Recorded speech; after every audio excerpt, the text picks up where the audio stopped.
नमस्ते सुजन हो. हा व्हिडिओ पाहणारे आपण नक्कीच कल्पक असणार असे वाटते.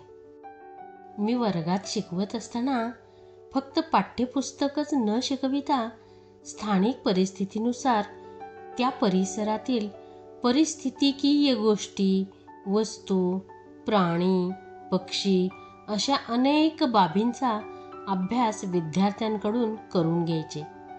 तसेच स्थानिक पातळीवर उपलब्ध असणाऱ्या साहित्यातून विद्यार्थ्यांच्या सहकार्याने अध्यापन साहित्य निर्मिती करून खूप शैक्षणिक साहित्य निर्मिती करून घेत असे. त्यामुळे फक्त पुस्तकी किडा न बनता विद्यार्थ्यांना आपल्याला मिळालेल्या निसर्गाच्या दैवी देणगीबद्दल आदर, आस्था, सामाजिक जाणीव जागृतीचे भान आपोआपच तयार होऊन संवेदनशील पिढीचा पाया बालपणापासूनच मी यातून रचत होते. तसेच यामुळे विद्यार्थ्यांच्या कल्पनाशक्तीला प्रचंड वाव मिळून त्यांच्या बालमनात विविध कल्पना तयार होऊ लागल्या.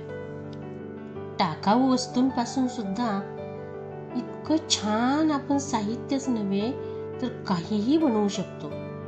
मग त्या वस्तू असोत की जीवन जगण्याचं गुपित, हा जीवनाचा कानमंत्रही मी त्यांना यातून शिकवत होते.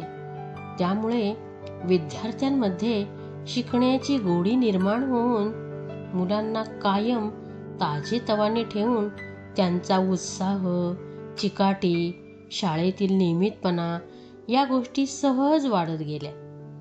मी माझ्या काळात घरी वापर होत नसलेल्या टाकाऊ वस्तूतून टिकाऊ शैक्षणिक साहित्य निर्मिती करून वर्गसुशोभन व मुलांचा दर्जा कायम उंचीवर नेत गेले.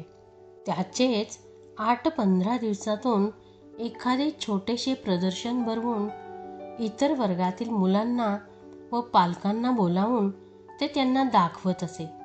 त्यामुळे पालक समाधानी व्हायचे व विद्यार्थीही प्रेरित होऊन उंच भरारी घेऊ शकतात. हा माझा स्वानुभव आहे. महागड्या वस्तूऐवजी परिसरात उपलब्ध असणाऱ्या साहित्याचा मी नेहमीच वापर केल्याने पालकांनाही खर्चाचा बोजा वाटत नसे. त्यातूनच मुलांना स्वनिर्मितीचा आनंद मिळत होता. अगदी 1ली ते 4थीच्या मुलांनी काढलेले हे आकार, चित्रही आपण पाहूया का?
मग काय शिक्षणप्रेमींनो, टाकाऊ वस्तूंचा असा कल्पकतेने वापर करून आपल्या वर्गाचा दर्जा उंचावू शकता. शिक्षक जर कल्पक असेल तर विद्यार्थी सदैव संस्काराने भारलेला राहून तो कसल्याही व्यसनांच्या आहारी न जाता त्याला फक्त सुसंस्कारांचेच व्यसन लागून तो समृद्ध नागरिक घडतोच. त्यासाठी आपल्या मित्रमैत्रिणींना व्हिडिओ शेअर करा व अशा नवनवीन कल्पना पाहण्यासाठी प्रिय प्राणवायू चॅनलला सबस्क्राईब करा. धन्यवाद.